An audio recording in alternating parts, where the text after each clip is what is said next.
The chamber was packed that afternoon. Senator Tommy Tuberville leaned back in his chair with a smirk, tapping his pen like he was warming up for a fight. He'd been throwing barbs all day, clearly waiting for a chance to take aim at Congresswoman Jasmine Crockett. Cameras were rolling, reporters were on edge. This was the kind of moment cable news thrived on. When Crockett rose to speak, Tuberville cut her off with a mocking laugh. Well, here she goes again," he said, raising his voice just enough for the microphones to catch. "Maybe she should leave the serious debates to people who understand discipline and service." His words dripped with arrogance, and a few chuckles rippled across the room. Crockett didn't flinch. She looked directly at him, calm but unyielding. Slowly, she reached into her folder and pulled out a folded, time-worn letter. The paper itself looked fragile, almost trembling in her hand, but her voice didn't waver. "This," she said, holding it up for the cameras, "is a letter my father wrote while serving in Vietnam. He was younger than I am now when he risked his life for a country that promised freedom but too often delivered silence. In this letter, he wrote about discipline, sacrifice, and honor, values I live by every day when I stand here and defend the truth." The entire room hushed. Even the reporters stopped typing. Crockett read aloud a passage that spoke of courage in the face of disrespect, of service without recognition, and of the strength to stand tall when mocked. Her father's words filled the chamber like a thunderclap from the past. She then turned her gaze back to Tuberville, sharp as a blade.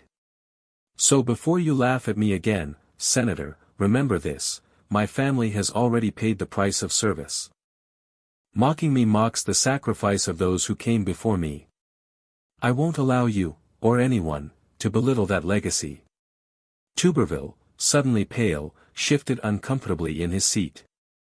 The smirk was gone. The cameras caught him lowering his head, silent for the first time all day. He tried to glance at his notes, but his hands were stiff, his jaw locked. The air in the chamber was thick with tension after Jasmine Crockett's words. Reporters exchanged wide-eyed looks, whispering furiously as they scrambled to capture every detail. Even the spectators in the gallery leaned forward, sensing something extraordinary had just happened. Tuberville cleared his throat, trying to regain his footing. He shifted in his chair, fumbled with his papers, and forced out a laugh that rang hollow. "Come on, Congresswoman," he muttered, attempting to sound dismissive. "That's touching and all, but this is politics, not story time." The audience didn't laugh with him. In fact, the silence that followed was almost deafening. Crockett raised her chin slightly, her eyes locked on him with a steady focus that seemed to slice through his weak defense. "Politics, Senator," she replied firmly, "is built on the sacrifices of those who came before us. You mock me as though I haven't earned my seat at this table. But every word I speak carries the weight of generations who fought for their right to be heard. My father's letter is not story time, it's a reminder of the cost of freedom." Gasps echoed softly around the room. One reporter muttered into his recorder, "She's turning the tables, he doesn't know where to go with this." Tuberville's forced grin faltered again. He looked out into the chamber, but the faces staring back at him weren't offering support, they were waiting to see what he would do next. Jasmine didn't sit down. She stood tall, her presence commanding the floor, ready to drive her point deeper. Tuberville tried to push back, leaning on the one thing he thought could save him: bluster.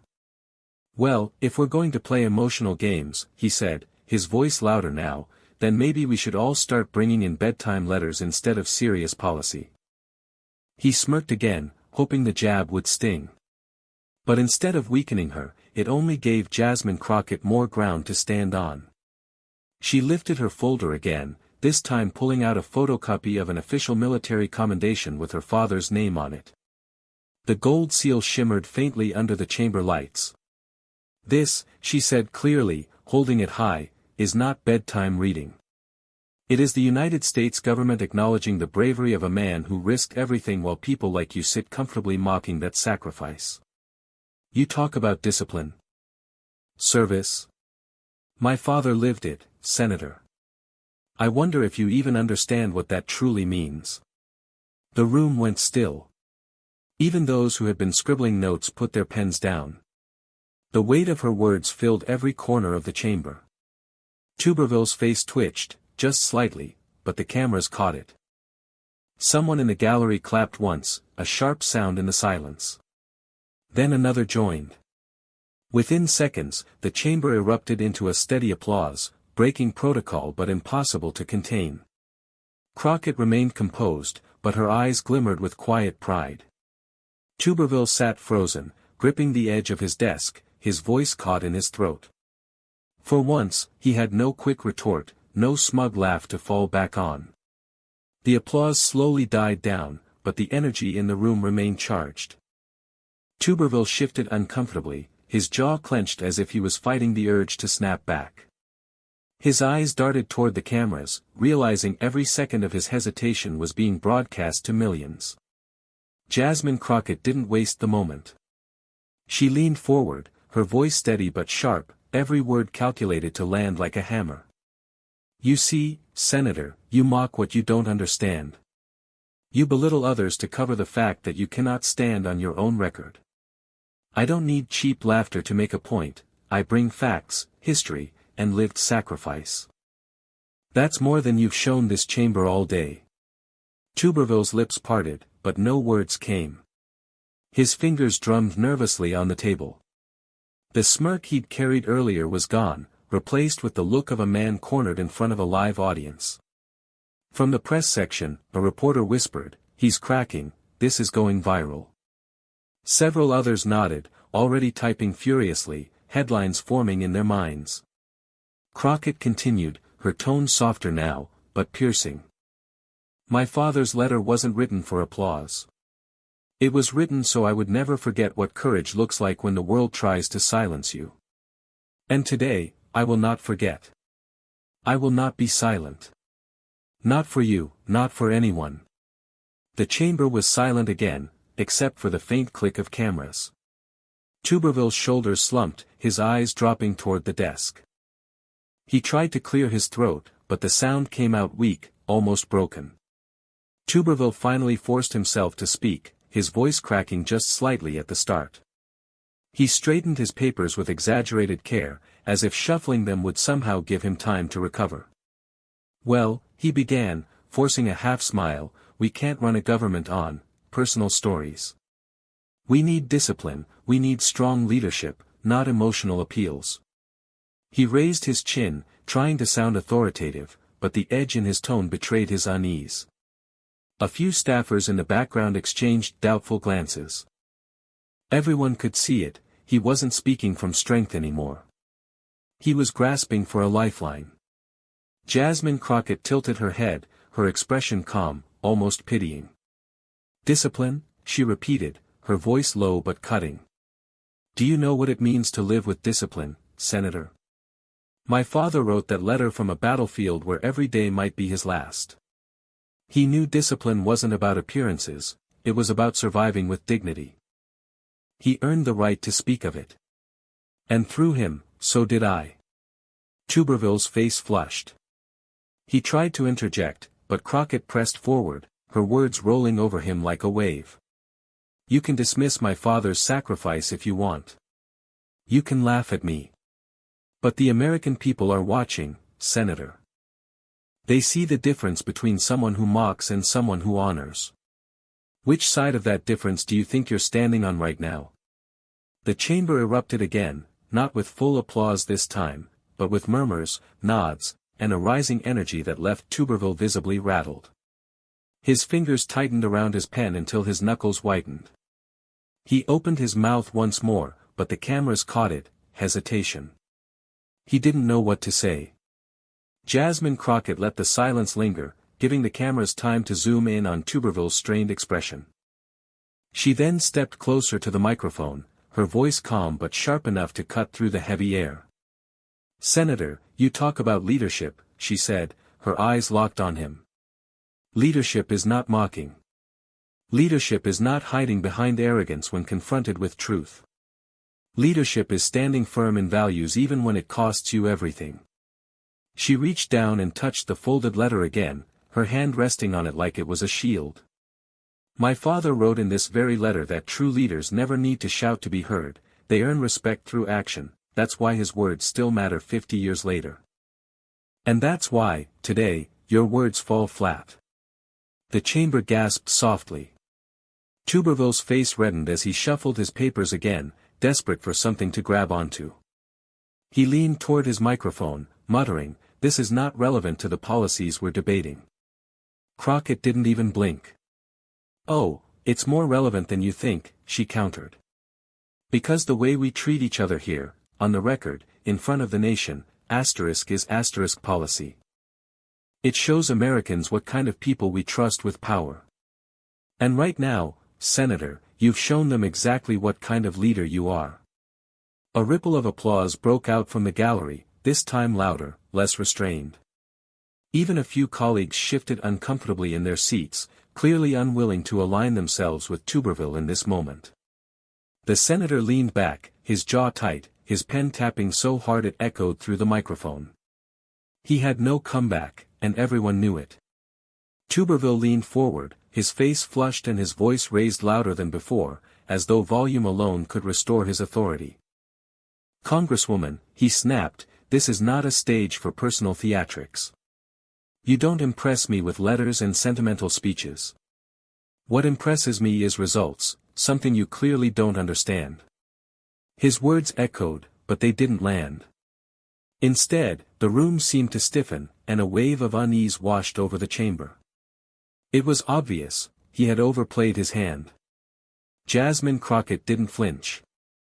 She clasped her hands together on the desk, waited for his words to hang in the air, and then leaned into her microphone with calm precision. "Results," she said, her tone measured but piercing. "Let's talk about results, Senator. The result of my father's sacrifice is that you have the freedom to sit here today and belittle his legacy. The result of his service is that you can mock me in a chamber he risked his life to defend. And the result of this exchange is that every American watching knows exactly where we both stand." Tuberville blinked, caught off guard. He tried to smirk, but it faltered. His eyes darted toward the press row, every reporter was locked in, recording every syllable. Crockett leaned back slightly, her expression unshaken. "You want results? Here's one more, the result of your arrogance today is silence, your silence. Because once history speaks, men like you always run out of words." The audience murmured, the tension breaking into a low roar of approval. Tuberville pressed his lips together tightly, his pen slipping from his fingers and clattering onto the desk. The sound was small, but in that charged moment, it felt like a gavel striking down. The clatter of Tuberville's pen was still ringing in the chamber when the reporters pounced. Fingers flew across keyboards, cameras zoomed in closer, and whispered exchanges rippled through the press row. It was clear, the story had just written itself. Tuberville sat stiffly, eyes fixed on the desk as if refusing to acknowledge the storm around him. His usual bravado was gone, replaced by an uneasy stillness. Every attempt to retake control had backfired, and now the silence he once mocked was suffocating him. Meanwhile, Jasmine Crockett remained composed, her posture upright and steady. She didn't gloat, didn't smirk, didn't even break her calm expression. Instead, she gathered her papers with slow, deliberate care, as though reminding the nation that confidence doesn't come from arrogance, it comes from conviction. Across the chamber, a few lawmakers exchanged glances. Some shook their heads at Tuberville's collapse, while others nodded subtly in Crockett's direction. The shift was palpable, respect had quietly migrated across the aisle. One reporter whispered into a live mic, "Crockett just delivered the moment of the day, maybe the moment of the year." Tuberville has no response. This is going viral before the hour is out. In the gallery, the public spectators buzzed with energy, many holding up phones to capture the scene. The applause had been hushed earlier, but now the murmurs swelled into open chatter, impossible to ignore. The chamber staff tried to restore order, but the moment had already slipped beyond their control. Tuberville shifted again, his face pale under the bright lights. Every movement seemed to betray his discomfort, while every stillness from Crockett underscored her strength. The power dynamic had flipped completely, and everyone knew it. Jasmine Crockett slowly gathered her folder, sliding the fragile Vietnam letter back into its protective sleeve with the same care someone would give to a priceless relic. The cameras followed every movement, capturing her composure in contrast to Tuberville's rigid unease. When she rose from her seat, the sound of her chair echoed through the chamber. For a brief moment, all eyes were on her, reporters, colleagues, even her critics. She didn't need to say another word, the silence around her carried the weight of victory. Tuberville, still slouched at his desk, refused to look up. He busied himself with his papers, though everyone could see he wasn't reading them. The once smug senator had been reduced to avoiding eye contact, his earlier laughter now nothing but a memory. As Crockett walked toward the chamber doors, the gallery erupted, not into wild applause, but into a standing murmur of respect. Some whispered her name, others simply nodded. It was the kind of subtle acknowledgement that spreads far beyond the room, the acknowledgement of someone who had just seized the moment and owned it. Reporters surged forward, eager to intercept her as she exited. Microphones were thrust out, cameras flashing. "Congresswoman Crockett, what do you say to Senator Tuberville's comments now?" one shouted. She paused only briefly, her eyes calm. "I say my father's voice speaks louder than mockery ever could," she replied. Then, without waiting for more questions, she continued out the door, leaving the chamber buzzing in her wake.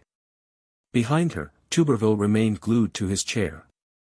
A colleague leaned over, whispering something meant to comfort, but the cameras caught the defeated slump of his shoulders.